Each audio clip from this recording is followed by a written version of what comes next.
Le présumé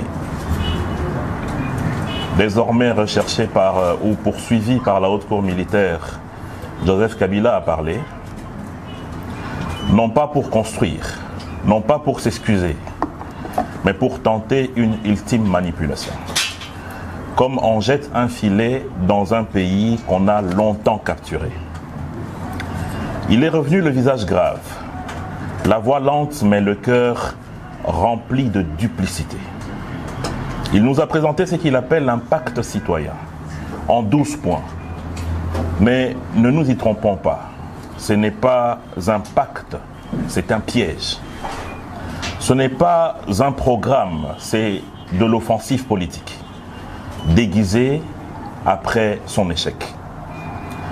Le plan principal, c'était la déstabilisation violente de notre pays par le M23 et l'Alliance Fleuve Congo. Et avec en pont le Rwanda et leur relais interne, avec Corneille Nangaa en tête de file.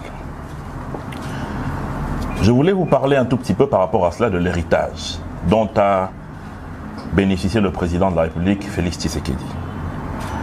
Car Joseph Kabila, dans son allocution, a voulu effacer l'histoire. Mais nous, peuple, on a la mémoire. Ce que l'ancien président n'a pas dit, c'est que les larmes de la partie est de notre pays ont coulé sous son règne. Non pas comme un accident, mais comme le fruit d'un calcul politique froid et cynique. Parce que nous nous posons des questions. Qui a intégré Bosco Ntaganda dans notre armée comme général, mais qui ensuite a revendiqué la nationalité rwandaise à la CPI? Qui a fait de Laurent Nkunda général de notre armée après qu'il ait participé à la guerre de 6 jours aux côtés des forces rwandaises, cette guerre qui a endeuillé nos compatriotes de Kisangani en force militaire grâce à un accord de paix fictif? Qui a permis les atterrissages nocturnes à Rutshuru, Bunagana, pour ravitailler les terroristes en armes, munitions, hommes et en stratégie? On se souviendra très bien que sous la présidence de Joseph Kabila, le territoire congolais avait été fragmenté en zones d'influence mafieuse, dans l'Est surtout. Des officiers étrangers opéraient au cœur même de notre armée grâce à des mixages, brassages et mélanges alambiqués afin de placer le chanrançon dans le fruit. Et grâce à cette alchimie, l'Est du Congo est devenu un désert diplomatique et un abattoir silencieux. Et aujourd'hui, il ose se présenter en sauveur. C'est de l'impudence absolue. Car la stratégie montée était en 3 phases. Première phase, déstabilisation de l'armée. Grâce à des mixages et à des brassages, notre armée a longtemps été affaiblie, avec des militaires à solde faible et aucune loi de programmation militaire. Et dans l'entretemps, le M23 a été renforcé en hommes, logistique et financement.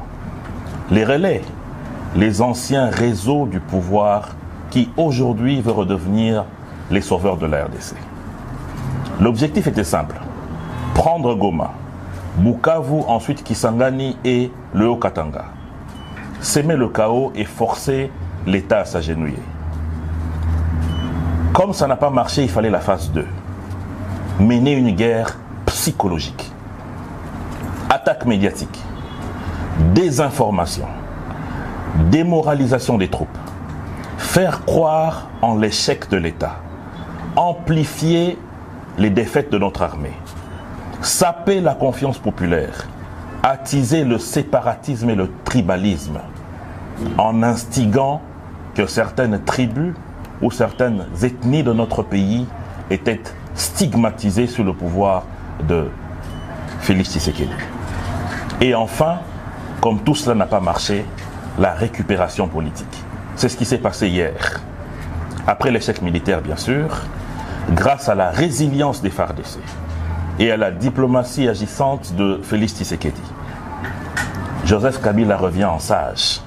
Il appelle au dialogue, il appelle au pardon, il appelle à un pacte citoyen, mais ce pacte est le camouflage de l'échec d'un plan machiavélique qui avait aussi pour aboutissement l'anéantissement de l'État que nous connaissons aujourd'hui et même pire,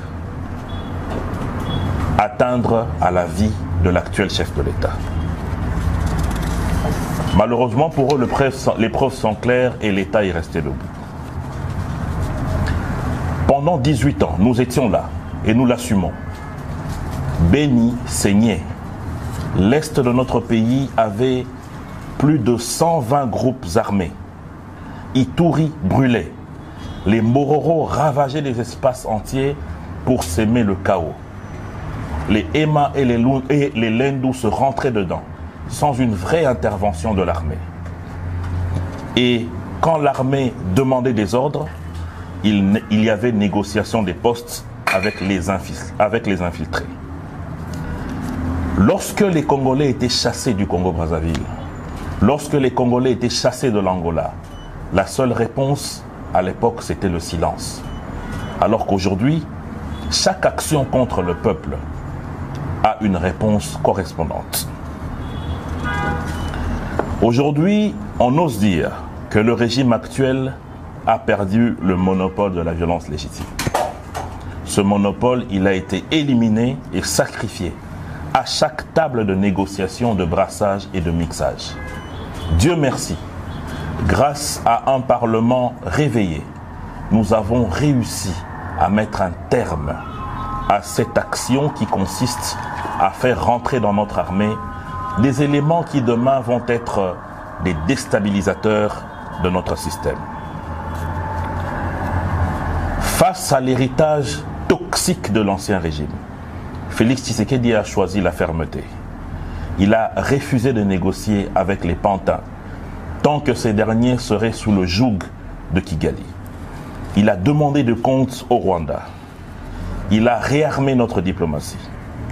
Il a renforcé la coopération militaire. Il a donné de la valeur à nos militaires via une loi de programmation mais aussi une augmentation de leurs soldes. Il a débuté les équipements modernes pour notre armée. Il a doté les FARDC des institutions hospitalières qui leur permettent aujourd'hui de mieux vivre ainsi que leurs dépendants. Et il a aussi permis le retour de la RDC sur la scène internationale. Ceux qui l'attaquent aujourd'hui ne veulent ni la paix ni la réconciliation. Ils veulent la revanche, ils veulent le retour au pouvoir. Ils veulent l'impunité. Ils veulent reprendre le contrôle de l'appareil de l'État. Non pas pour le bien du peuple, mais pour le bien d'une engeance. Et pour mieux revenir, ils ont trouvé un cheval de Troie, un pacte social porté par les évêques.